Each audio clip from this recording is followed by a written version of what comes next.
Abu Dhabi में हिंदू मंदिर का प्राण प्रतिष्ठा समारोह शुरू हुआ। पीएम मोदी करेंगे उद्घाटन। 27 एकड़ में बना 108 फुट ऊंचा मंदिर। शंभू बॉर्डर पर फिर किसान और पुलिस आमने सामने। दिल्ली सीमा पर कई जगह जाम। किसान नेता बोले हमारी छवि खराब करने की कोशिश। सोनिया गांधी ने राजस्थान से राज्यसभा के लिए किया नामांकन। सोनिया गांधी राजस्थान से राज्यसभा प्रत्याशी। राहुल प्रियंका गांधी नामांकन समय मौजूद रहे।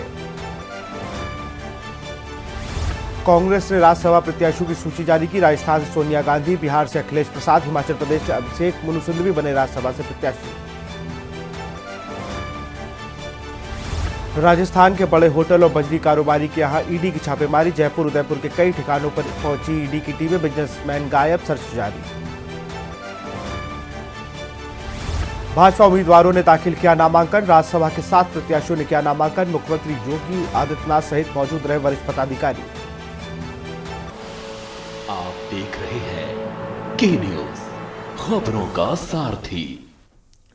नमस्कार, स्वागत है आपका देश की बात में। मैं हूं आपके साथ विशाल पंडित। रुक करते हैं खबरों का। कांग्रेस नेता सोनिया गांधी ने राजस्थान से राज्यसभा के लिए नामांकन दाखिल कर दिया है। प्रक्रिया पूरी करने के लिए आज सोनिया गांधी राजस्थान की राजधानी जयपुर पहुंची थी। उनके साथ राहुल गांधी और प्रियंका गांधी दोनों थे। इसके अलावा कांग्रेस नेताओं और समर्थकों का हुजूम भी उनके साथ था। बता दें कि मौजूदा समय में वह उत्तर प्रदेश की रायबरेली से लोकसभा सांसद है। सोनिया के नामांकन के बाद राजस्थान के पूर्व सीएम अशोक गहलोत का बयान सामने आया। उन्होंने कहा कि प्रधानमंत्री पद का त्याग करने वाली श्रीमती सोनिया गांधी जी को कांग्रेस पार्टी से राज्यसभा उम्मीदवार घोषित किए जाने का हार्दिक स्वागत वो करते हैं। श्रीमती सोनिया गांधी का राजस्थान से दिल से जुड़ाव है और जब श्री राजीव गांधी प्रधानमंत्री बने थे तब सोनिया जी उनके साथ आदिवासी बाहुल्य जिलों के दौरे पर आई थी। राजस्थान में अकाल के समय प्रधानमंत्री के रूप में राजीव जी 3 दिन तक स्वयं गाड़ी ड्राइव करके 9 अकाल प्रभावित जिलों के दौरे पर आए थे। तब सोनिया जी उनके साथ रही। प्रदेश के लिए खुशी की बात है। गहलोत ने आगे कहा कि मेरे प्रथम कार्यकाल में जब 4 बार भयंकर अकाल सूखे का सामना करना पड़ा तब सोनिया जी ने अकाल राहत के कार्यों का जायजा लेने के लिए अनेकों जिलों में कई बार दौरे किए, जिन्होंने राजस्थान की जनता अभी भी भूल नहीं पाई है। यूपीए सरकार के समय राजस्थान में रिफाइनरी, मेट्रो जैसे बड़े प्रोजेक्ट लाने एवं केंद्र से सहयोग दिलाने में सोनिया ने एनएसी चेयरपर्सन के रूप में हमेशा राजस्थान के हितों की रक्षा कर मजबूती से पैरवी की। आज उनके राजस्थान से राज्यसभा उम्मीदवार के तौर पर घोषणा होने पर पूरे प्रदेश के लिए खुशी की बात है और इसी घोषणा से सारी पुरानी यादें भी ताजा हो गई।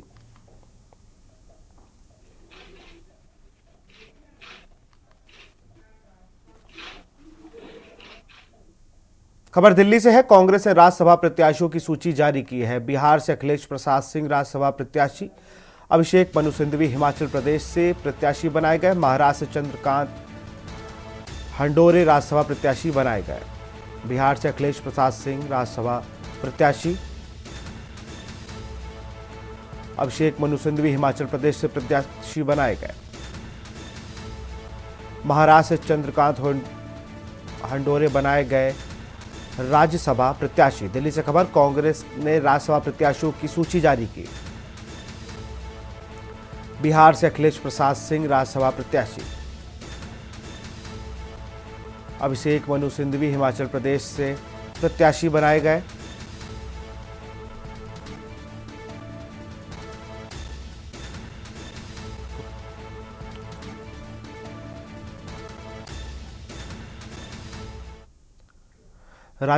राज्यसभा चुनाव के लिए भाजपा के सभी उम्मीदवारों ने बुधवार को मुख्यमंत्री योगी आदित्यनाथ के नेतृत्व में नामांकन दाखिल कर दिया है। इस मौके पर उप मुख्यमंत्री केशव प्रसाद मौर्य, उप मुख्यमंत्री ब्रिजेश पाठक, भाजपा के प्रदेश अध्यक्ष भूपेंद्र सिंह चौधरी, चुनाव प्रभारी बैजंत पांड्या भी मौजूद रहे। यूपी में राज्यसभा में होने वाले चुनाव के लिए भाजपा के सभी 7 उम्मीदवारों ने बुधवार को नामांकन दाखिल कर दिया है। प्रत्याशियों ने मुख्यमंत्री योगी आदित्यनाथ के नेतृत्व में विधानसभा के कक्ष संख्या 48 में नामांकन दाखिल किया। सभी प्रत्याशियों ने नामांकन के 2-2 सेट निर्वाचन अधिकारी ब्रिजभूषण दुबे को सौंपे।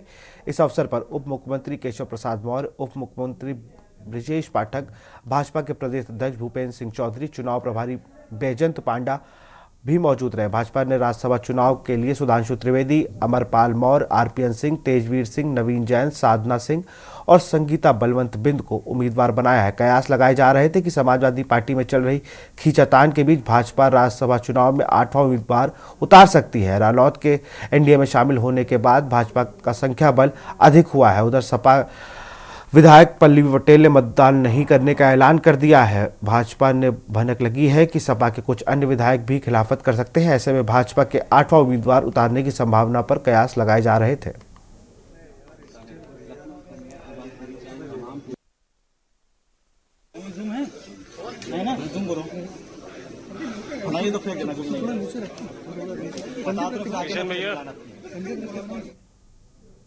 सपा नेता स्वामी प्रसाद मौर्य ने पार्टी के राष्ट्रीय महासचिव पद से इस्तीफा देने के बाद बुधवार को मीडिया को संबोधित किया। इस मौके पर उन्होंने कहा कि मैंने पार्टी के राष्ट्रीय महासचिव पद से इस्तीफा दे दिया है। अब आगे क्या करूंगा इस पर निर्भर करता है कि अखिलेश यादव क्या करते हैं। अब गेंद उनके पाले में है, आगे उन्हें क्या कुछ कहा, आइए आपको सुनवाते हैं। ये किसी की भी सोच हो सकती है, बहरहाल मेरी ये सोच नहीं है। पार्टी ने जिसे भी राज्यसभा में भेजा है उसका मैं स्वागत करता हूं। यद्यपि भेजी गई सूची में एक नाम छोड़कर शेष कोई भी नाम पीडीए की कसौटी पर नहीं उतर रहा है, लेकिन फिर भी पार्टी का निर्णय है, इसे स्वागत योग्य है। मेरे इस्तीफे पद से इसका कोई संबंध भी नहीं है। मेरे इस्तीफे में इस बात का स्पष्ट जिक्र है कि जब से मैं समाजवादी पार्टी में सम्मिलित हुआ, लगातार पार्टी का जनाधार बढ़ाने में लगा हुआ हूं। यहां रुकते एक छोटे से ब्रेक ले, जल्द हाजिर होंगे।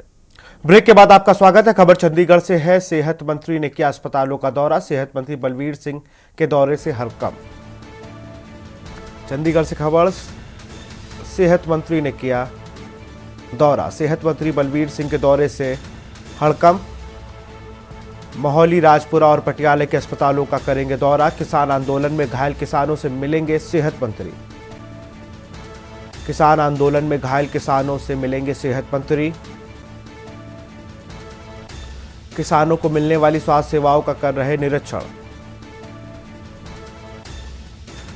कल सीएम भगवंत मान ने बॉर्डर पर एम्बुलेंस को किया था तैनात।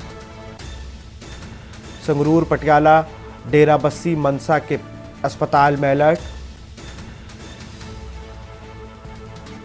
भटिंडा के अस्पतालों को किया गया अलर्ट। चंडीगढ़ से खबर, सेहत मंत्री ने किया अस्पतालों का निरीक्षण। सेहत मंत्री बलवीर सिंह के दौरे से हड़कंप।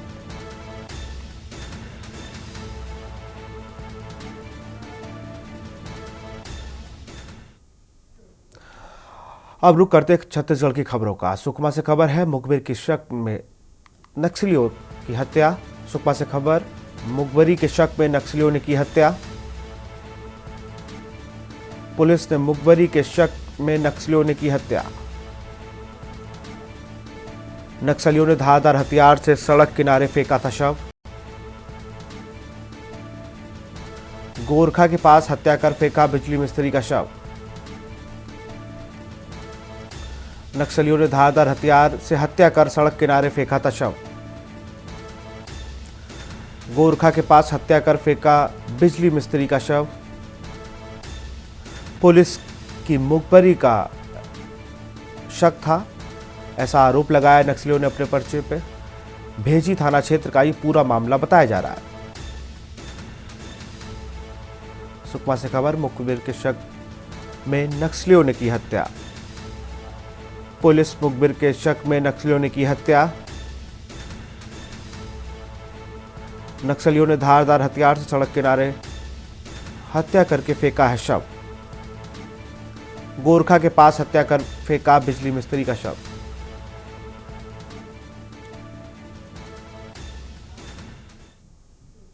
खबर मुंगेली से है, जहां अज्ञात शव एवं अंधे कत्ल के प्रकरण में थाना प्रभारी लोरमी द्वारा त्वरित कार्रवाई करते हुए 3 घंटे के भीतर शव की शिनाख्त की गई एवं प्रकरण को दर्ज होने के 24 घंटे के भीतर ही आरोपी कलीराम को गिरफ्तार किया गया है। पूरे घटनाक्रम का खुलासा करते हुए मुंगेली पुलिस अधीक्षक गिरजा शंकर जायसवाल ने बताया कि आरोपी मृतका के साथ संबंध व उसके घर आना जाना था, जहां आरोपी द्वारा खुद को सामाजिक कार्यकर्ता व ऊंची पहुंच के लोगों से जान पहचान बताकर मृतका को नौकरी लगाने का झांसा देकर पूर्व में शारीरिक संबंध बनाया करता था। वहीं नौकरी न लगने व शारीरिक शोषण की शिकायत के डर से मृतका को लोरमी खुड़िया जंगल क्षेत्र में घुमाने के बहाने बुलाकर हत्या करना स्वीकार किया गया है, जिस पर आरोपी को गिरफ्तार कर अभिरक्षा में ले लिया गया।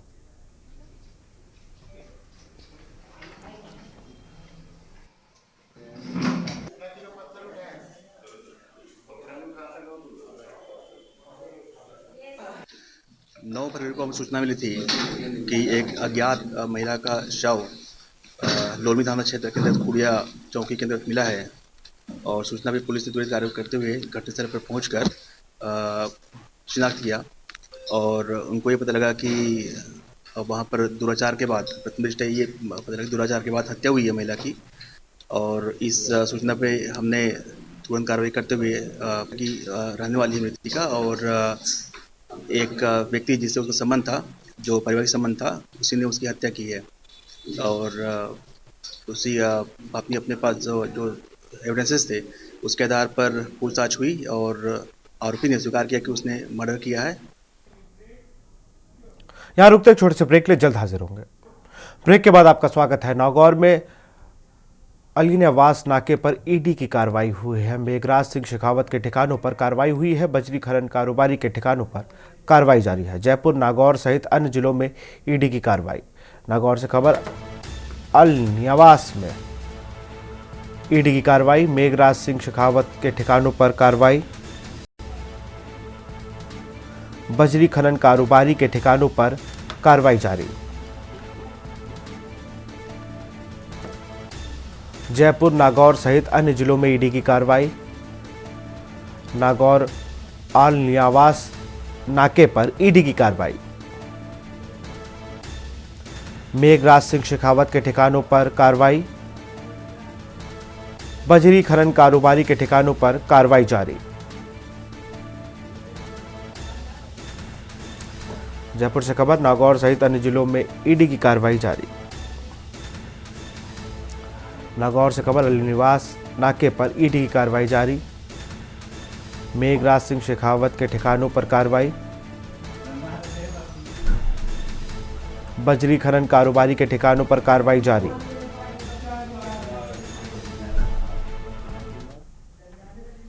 राष्ट्रपति द्रौपदी मुर्मू आज राजस्थान के दौरे पर है। राष्ट्रपति द्रौपदी मुर्मू दौसा जिले के मेहंदीपुर बालाजी का दर्शन करेंगी। राष्ट्रपति के बालाजी दर्शन के दौरे से पहले हेलीपैड से सभी बालाजी मंदिर तक पुलिस व प्रशासन की रिहर्सल की गई, जिसमें सभी अधिकारी मौजूद रहे। रिहर्सल में सभी सिक्योरिटी प्रोटोकॉल सहित सभी व्यवस्था जांच की गई। प्रशासन ने बालाजी मंदिर में राष्ट्रपति के दर्शन सहित अन्य व्यवस्थाओं का जायजा लिया।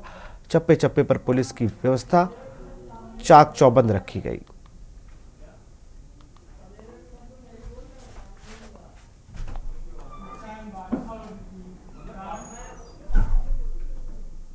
खबर अजमेर से है, जहां इस मौके पर पलाड़ा ने कहा कि पत्रकारों को एकजुट करने के लिए अजमेर प्रेस क्लब का गठन शहर के लिए सकारात्मक कदम है। इसमें फील्ड में कार्यरत पत्रकारों को संरक्षण प्राप्त होगा तथा उनकी समस्याएं सीधे शासन व प्रशासन को अवगत करा सकेंगे। साथ ही उन्होंने कहा कि अजमेर प्रेस क्लब के सभी कार्यों के लिए वह सदैव पत्रकारों के साथ है और जहां भी आवश्यकता होगी वहां उनके कार्यों के लिए सभी प्रयास करेंगे। इसी मौके पर अजमेर प्रेस क्लब के अध्यक्ष मनोज अतीश, नवाब सिंह हिदायत उल्ला, आनंद शर्मा, राजकुमार वर्मा, अखिलेश जैन, मासूम अली, कार्तिक शर्मा, कपिल व्यास, विजय परासर, विश्वास टांग सहित आदि लोग मौजूद हैं।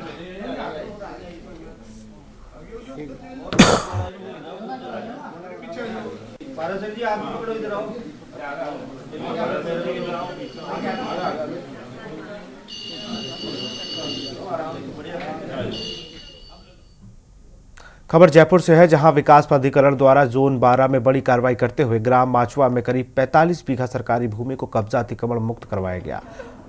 जोन 2 में विद्यागर नगर में ओमोटो के तहत रोड सीमा को कब्जा अतिक्रमण मुक्त कराया गया। साथ ही जोन 5 में महारानी फार्म दुर्गापुर में आरओबी के पास रोड सीमा को कब्जा अतिक्रमण मुक्त कराया गया। मुख्य नियंत्रक परिवर्तन धर्मेंद्र कुमार यादव ने बताया कि जोन 12 में क्षेत्राधिकारी में अवस्थित ग्राम माचवा में नदी नाले के करीब 45 बीघा सरकारी भूमि पर कब्जा अतिक्रमण कर अवैध रूप से बनाए गए थे, जिसमें विकास प्राधिकरण द्वारा कार्रवाई कर कब्जा मुक्त कराया गया।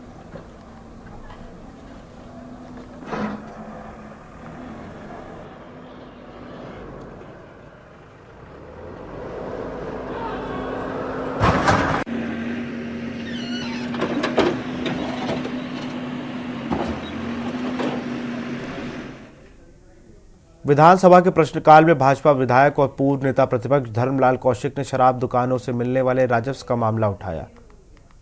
धर्मलाल कौशिक ने पूछा कि साल 2021-22 में 52 करोड़ 27 लाख और साल 2023 में केवल 24 लाख ऑनलाइन शराब बिक्री से राजस्व मिला। आखिर ऐसा कैसे हो गया? क्या इसकी जांच कराएंगे? जवाब में मुख्यमंत्री ने कहा कि इस मामले की जांच करवाई जाएगी। वहीं धर्मलाल कौशिक ने कहा कि राजधानी के वीआईपी रोड में टाइम लिमिट से ज्यादा वक्त तक बार खुले हैं, गोली चल रही है, घटनाएं घट रही हैं, इस पर सख्ती करेंगे। रात रात तक लड़के लड़कियां नाच रहे हैं। जवाब में मुख्यमंत्री ने कहा कि सख्ती से नियम का पालन हो, इसका निर्देश दिए जाएंगे।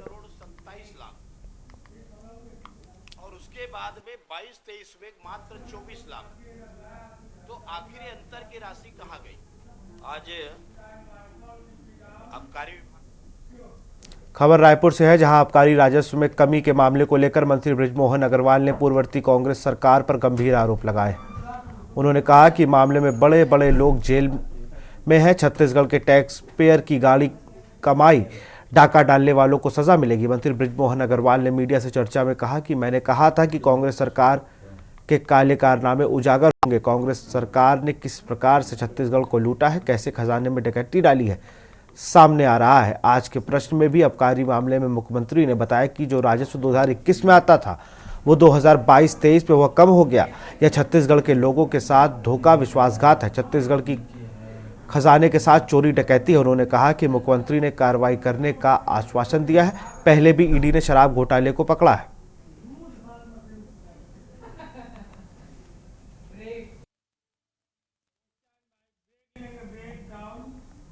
यहाँ रुकते छोटे से ब्रेक ले, जल्द हाजिर होंगे। ब्रेक के बाद आपका स्वागत है। खबर बहराइच से है। के न्यूज की खबर का बड़ा असर हुआ है। बहराइच से खबर, के न्यूज की खबर का बड़ा असर। सिर्फ 12 घंटे में हुआ के न्यूज की खबर का असर। बहराइच से खबर आपको बता रहे, जहां पर के न्यूज की खबर का असर हुआ है। नगर पालिका प्रशासन की टूटी कुंभकर्णी नींद। नगर पालिका ने युद्ध स्तर पर कार्य किया था शुरू।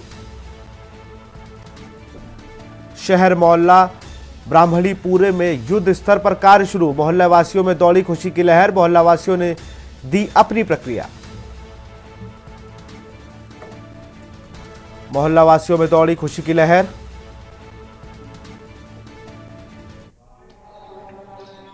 ये क्या समस्या है आपकी? पानी जो है नहीं निकल रहा, घर के अंदर से निकल करके पानी में निकल के आना पड़ता है। कैसे आते जाते हैं? ऐसे उसी में पानी में निकल करके जाते हैं। कौन जिम्मेदार है? तो नगर पालिका जिम्मेदार है। एक तरफ और आज कम से कम 20 दिन से नालियाँ ओवरफ्लो हैं, पानी भरा हुआ है। घरों में आने जाने के लिए पानी के अंदर से जाना पड़ रहा है और नगर पालिका में काफ़ी लिखा पढ़ी करने के बाद में कोई सुनवाई नहीं हो रही है। कहती है कि नाली जो भर जाती है, वाटर लॉगिंग हुआ है, बहुत बैड स्मेल है और हम अपना घर पूरे टाइम लॉक करके रखते हैं इस वजह से। और कहीं आने जाने के लिए हमें भी अपने जॉब के लिए निकलना होता है तो लॉन्ग रूट लेके जाना पड़ता है, तो शॉर्ट रूट बंद हो गया एकदम, तो बहुत मुश्किल हो रही है। बच्चे भी निकलते हैं स्कूल के लिए तो कभी गिर जाते, किसी का सामान गिर जाता है, या हम इन लोग की बाइक रुक गई तो उतरना पड़ता है इसी कीचड़ में, तो बहुत ज़्यादा मुश्किल हो रही है। एक बार फिर से के न्यूज़ की टीम जनपद बहराइच के मोहल्ला ब्राह्मणीपुरा पहुंची है और जहां पे मोहल्ले वासियों की समस्या थी जल भराव की, गंदगी की और बदबू की। ठीक मेरे पीछे आप देख सकते हैं, यही वो जगह है जो उस दिन लाइव थी और यहाँ पे लोग जो है जल भराव के कारण काफ़ी परेशान थे। बच्चे बूढ़े सभी परेशान थे। क्या नाम है आपका? संध्या श्रीवास्तव। यहाँ पे क्या समस्या थी आपकी? और समस्या थी, पानी बहुत भरा हुआ था, बहुत मुश्किल हो रही थी। जब से से आपका न्यूज़ आया है उसके बाद से इम्प्रूव हो गया है, पानी भी निकल गया अभी तो, और काफ़ी ठीक है अभी तो। नवीन जी, आप नीति मोहल्ले के निवासी जी, हमारी दुकान यहाँ पास है। यहाँ जो परेशानी थी कब से थी और अरे काफ़ी समय से यहाँ परेशानी थी, पानी भरा रहता था, आने जाने में दिक्कत होती थी, कभी कभी तो बाइक स्लिप हो जाती थी, कपड़े भी गंदे हो जाते थे। ये तो आप लोगों का धन्यवाद है कि न्यूज़ ने हमारी समस्या को सुना और इसका समाधान कराया। इसकी समस्या तो लगभग कम से कम 15 दिन 20 दिन पहले से है, और हम लोग मोहल्ला के लोग इकट्ठा होकर के गए भी थे मैडम के पास एप्लीकेशन देने के लिए। एप्लीकेशन देने के बावजूद भी उनसे टेलीफोनी भी बात करते हुए प्रशासन का कोई भी व्यक्ति न यहाँ देखने आया था और न किसी ने जो है इस पर कोई काम किया था। और इसके बाद भी जो है हम लोग बहुत परेशानी उठा रहे थे। धन्यवाद के न्यूज़ का जो आपके माध्यम से हमारी समस्याओं को अधिकारी के कान में पहुंची और अधिकारी ने संज्ञान में लेते हुए और पानी का जो बहाव नहीं चल रहा था उसको खुलवाया। आज किसी प्रकार से हम लोग इस पर चलने के लायक हो गए। तो मैं ये कहना चाहता हूँ कि चैनल के माध्यम से मैं शुक्रगुजार हूँ उनका कि जो पानी की समस्या थी वो बहुत सही हो गई है और काम लगा हुआ है, काम अभी चल रहा है आगे। तो आपने देखा कि एक भाई और थे, इन्होंने भी बताया कि काफ़ी दिनों से यहाँ जल भराव, साफ सफाई को लेके एक मुद्दा था, एक परेशानी थी, एक इनका दर्द था और लोगों का दर्द के न्यूज़ ने अपने माध्यम से उठाया और उस दर्द को राहत मिली। बहराइच से फराज अंसारी। यहाँ रुकते एक छोटे से ब्रेक ले, जल्द हाजिर होंगे। ब्रेक के बाद आपका स्वागत। सीधा आपको गोरखपुर ले चलते हैं, जहाँ यूपी के सीएम योगी आदित्यनाथ 1000 जोड़ों के सामूहिक विवाह और 250 करोड़ की योजनाओं का लोकार्पण कर रहे हैं।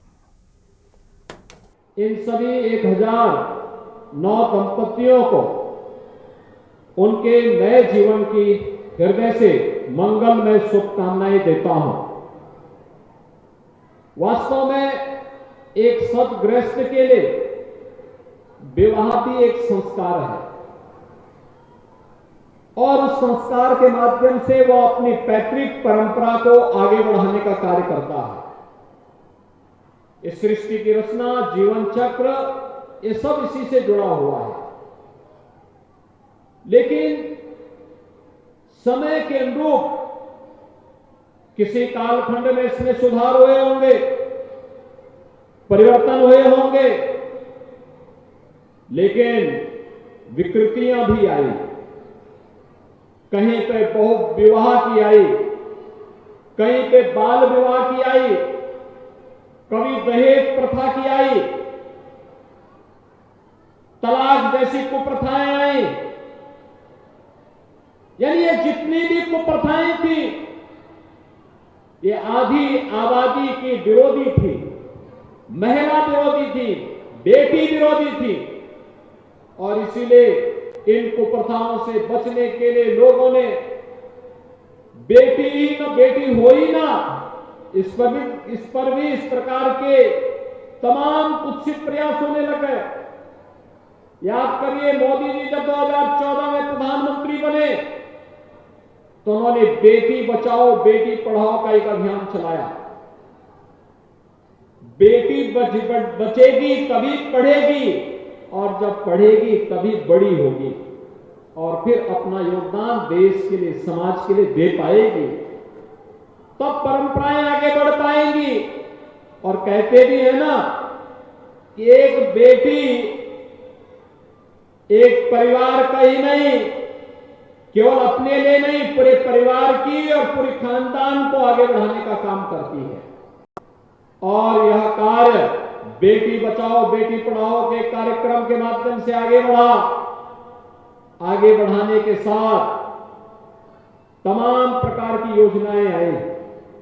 2017 में जब मुख्यमंत्री बना था, जब मेरे सामने समस्या आई थी कि बेटी को बचाने के लिए हमें क्या प्रयास करने चाहिए, पहला कार्यक्रम हमने लिखाया था कन्या सुमंगला योजना की। मुख्यमंत्री कन्या सुमंगला योजना, बेटी के जन्म लेने से लेकर के स्नातक तक की पढ़ाई के लिए सरकार उसको सहयोग करेगी, निःशुल्क शिक्षा के साथ साथ आर्थिक सहयोग दे।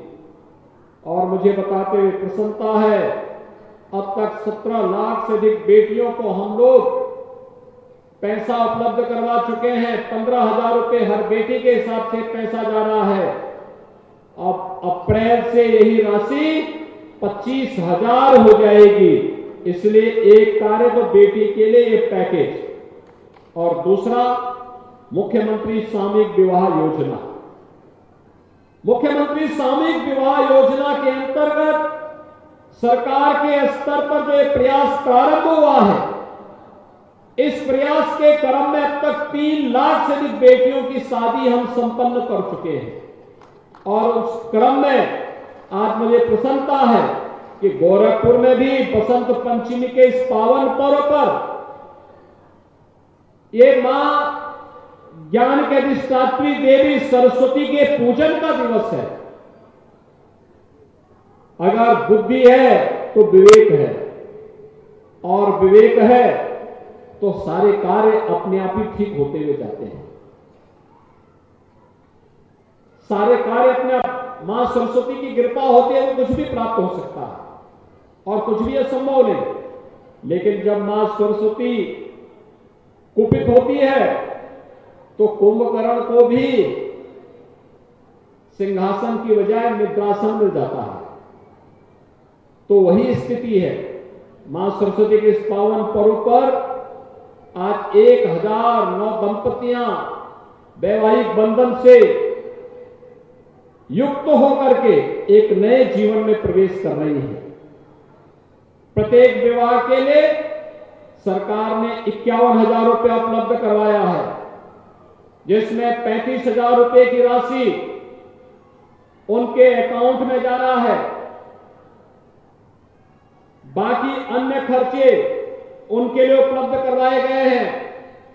इन सभी कार्यक्रमों को आयोजित करते हुए मुझे बहुत प्रसन्नता है कि ये गरीब बेटियां, उन परिवारों की बेटियां और बहुत सारे संपन्न परिवारों के भी बच्चे आज सामूहिक विवाह के कार्यक्रम में शामिल हो रहे हैं। अब मुझे बताओ, क्या आज मैं स्वयं भी आपके यहां इस वैवाहिक कार्यक्रम में आया हूं? अगर कोई लाभ चाहता कि उनके घर में शादी विवाह का कार्यक्रम हो, मैं आऊं तो नहीं आ सकता था, क्योंकि इतनी व्यस्तता रहती है।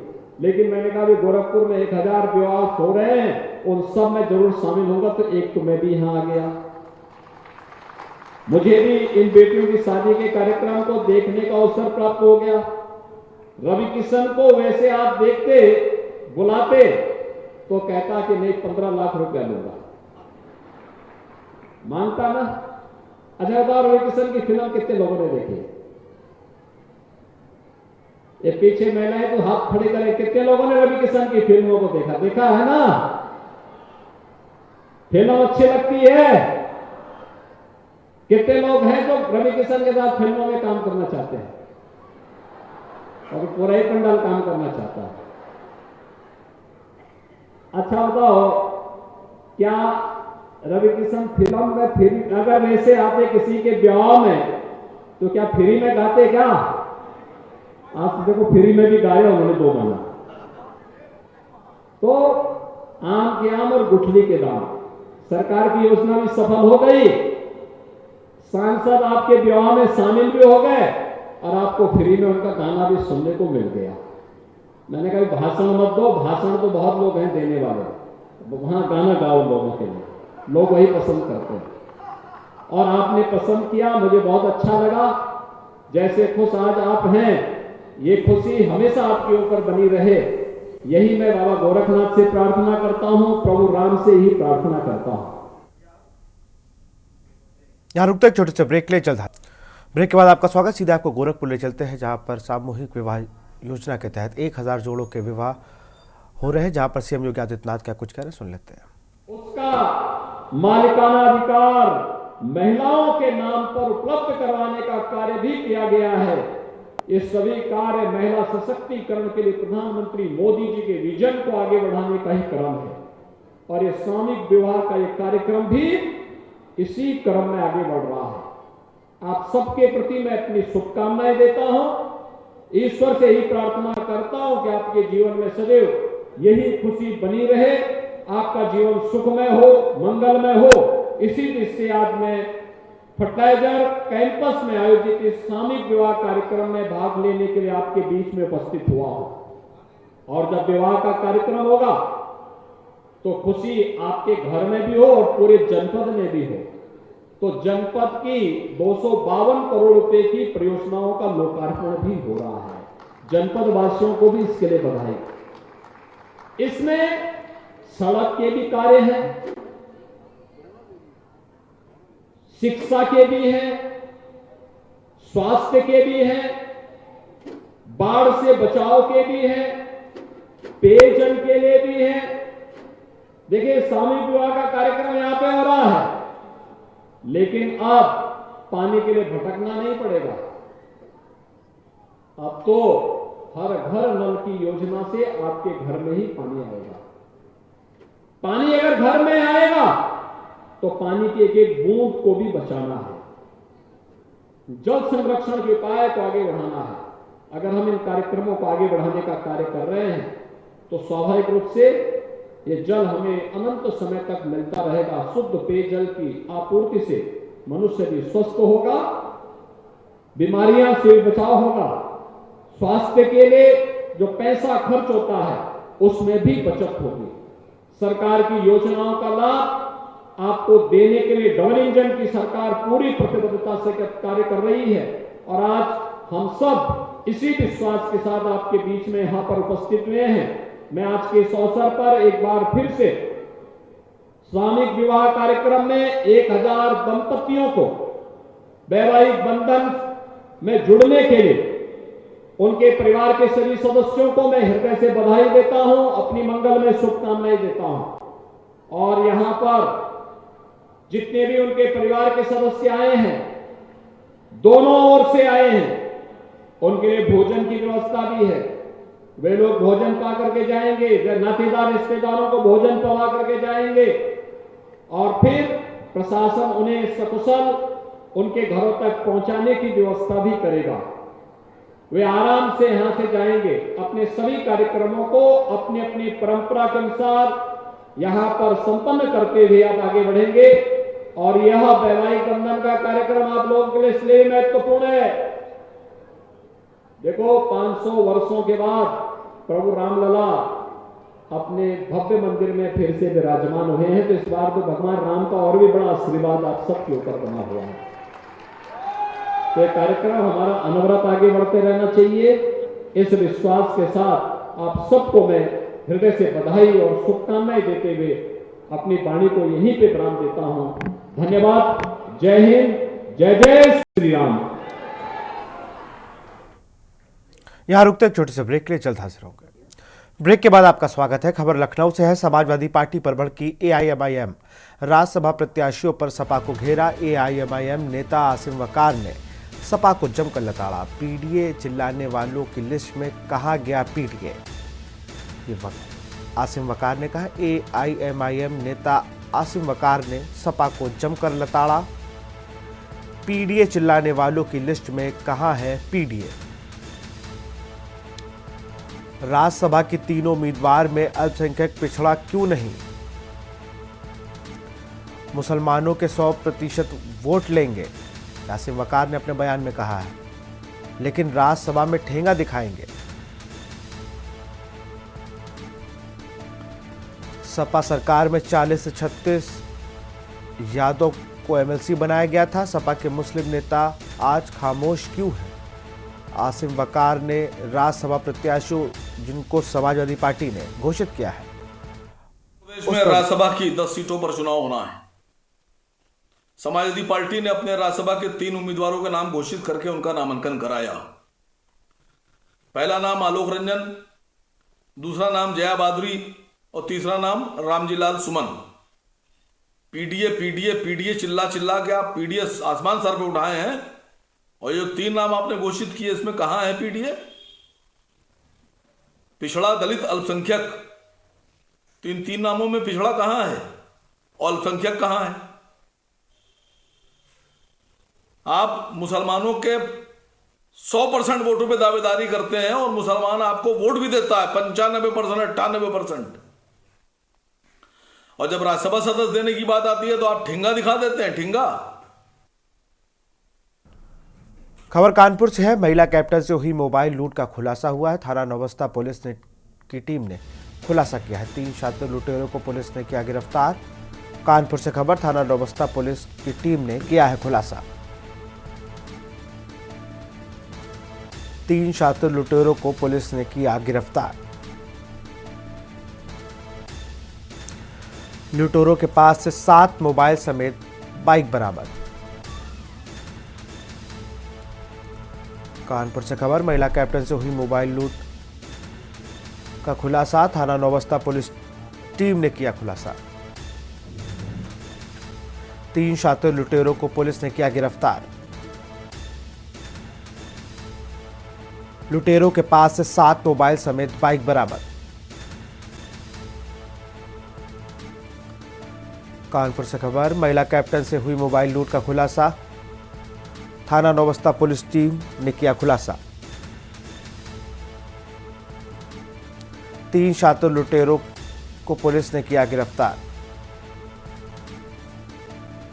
लुटेरों के पास से 7 मोबाइल समेत बाइक बरामद।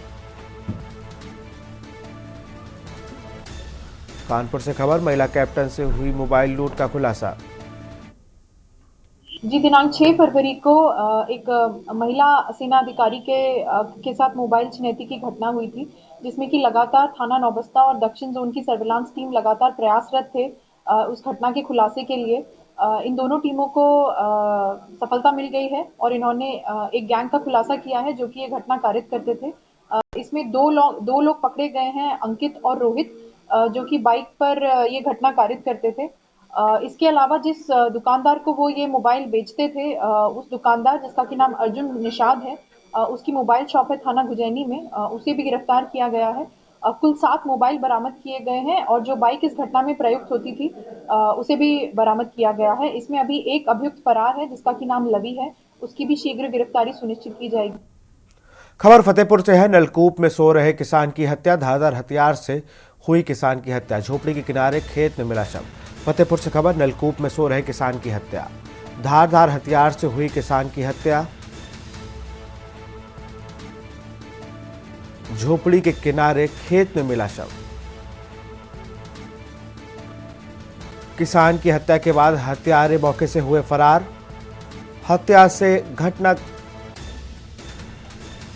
किसान की हत्या के बाद हत्यारे मौके से फरार। हत्या की घटना से इलाके में मचा हड़कंप।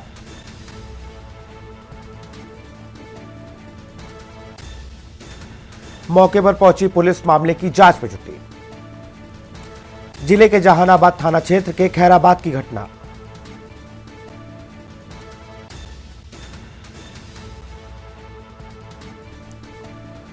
फतेहपुर से खबर, नलकूप में सो रहे किसान की हत्या, धारदार हथियार से हुई किसान की हत्या।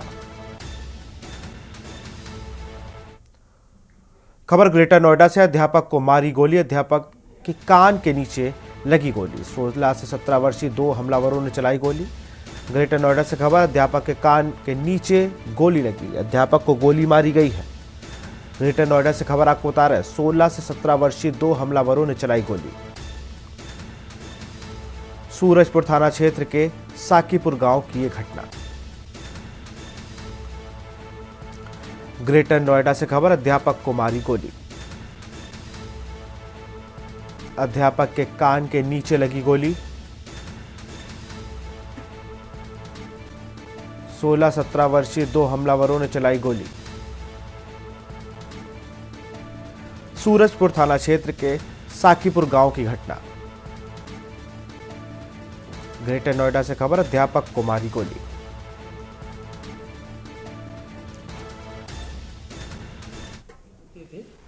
आज दिनांक 14 फरवरी को सूरजपुर थाना को सूचना मिली कि एक निजी विद्यालय में पढ़ाने वाले शिक्षक के 2 युवकों के द्वारा गोली मारी गई है। तत्काल पुलिस टीम मौके पर पहुंची। शिक्षक को एक निजी हॉस्पिटल में एडमिट कराया गया है, जहां पर उनका उपचार चल रहा है। चिकित्सक से वार्ता हुई, उनके द्वारा बताया गया कि खतरे की कोई बात नहीं है, मजरूह की स्थिति ठीक है। यहां रुकते एक छोटे से ब्रेक ले, जल्द हाजिर होंगे। ब्रेक के बाद आपका स्वागत है। बहराइच में मासूम पर तेंदुए ने किया है हमला। तेंदुए के हमले में मासूम गंभीर रूप से घायल। बहराइच में मासूम पर तेंदुए ने किया हमला। तेंदुए के हमले में मासूम गंभीर रूप से घायल। मासूम को सीएचसी मिंघीपुरवा में भर्ती कराया गया। चिकित्सकों ने मासूम को मेडिकल कॉलेज रेफर किया है। सुजौली थाना क्षेत्र के अयोध्यापुरवा का ये पूरा मामला बताया जा रहा है। चिकित्सकों ने मासूम को मेडिकल कॉलेज रेफर किया है। बहराइच से खबर, जहां पर मासूम पर तेंदुए ने हमला किया है। मौके पर पहुंचे वन दरोगा व वाचर वन विभाग। पिंजरा लगाकर तेंदुओं को पकड़ने की मांग की गई है। बहराइच से खबर, मासूम पर तेंदुए ने किया है हमला। पिंजरा लगाकर तेंदुओं को पकड़ने की मांग। खबर हमीरपुर से आपको बता रहे हैं, डबल मर्डर के मामले का खुलासा हुआ है। पुलिस अधीक्षक दीक्षा शर्मा ने किया था खुलासा। हमीरपुर से खबर, डबल मर्डर के मामले में हुआ खुलासा। पुलिस अधीक्षक दीक्षा शर्मा ने किया खुलासा। चोरी की नीयत से घर में घुसे बदमाशों ने की थी हत्या। मुठभेड़ के दौरान मुख्य आरोपी गिरफ्तार। हमीरपुर से खबर, डबल मर्डर के मामले का खुलासा। पुलिस अधीक्षक दीक्षा शर्मा ने किया खुलासा।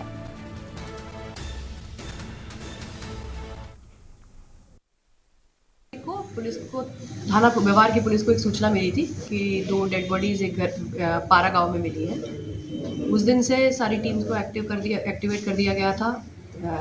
ह्यूमन इंटेलिजेंस और आपका टेक्निकल सर्विलांस सब पे पुलिस लगातार काम कर रही थी। आज फाइनली पुलिस ने उसका सफल अनावरण किया है। इसमें 2 लोग गिरफ्तार हुए हैं अभी। पूरन, जो कि पारा गांव का ही रहने वाला है, हरिया, जो तत्कालीन कोतवाली महोबा का रहने वाला है। इन दोनों को गिरफ्तार किया गया है पुलिस मुठभेड़ में, जिसमें कि पूरन को गोली लगी है और अभी वो उपचाराधीन है आपके जिला चिकित्सालय में। यहाँ रुकते एक छोटे से ब्रेक ले, जल्द हाजिर होंगे।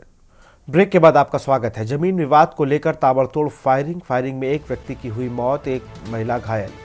फायरिंग की घटना से क्षेत्र में फैली अफरा तफरी। फायरिंग में एक व्यक्ति की हुई मौत, एक महिला घायल। फायरिंग की घटना से क्षेत्र में फैली अफरा तफरी। सूचना के बाद एएसपी धनंजय सिंह मौके पर पहुंचे। एसएसपी राजेश कुमार सिंह ने घटना का लिया संज्ञान। एसएसपी राजेश कुमार सिंह ने घटना का संज्ञान लिया है। घटना के बाद गांव में भारी पुलिस बल तैनात कर दिया गया है। जमीनी विवाद में हुआ गोलीकांड, फैली सनसनी। एटा कोतवाली क्षेत्र के गांव कठौली का यह पूरा मामला बताया जा रहा है। एटा के कोतवाली क्षेत्र के गांव कठौली का यह पूरा मामला। जमीनी विवाद को लेकर ताबड़तोड़ फायरिंग। फिलहाल देश की बात में इतना ही। देखते रहिए के न्यूज़ इंडिया। नमस्कार।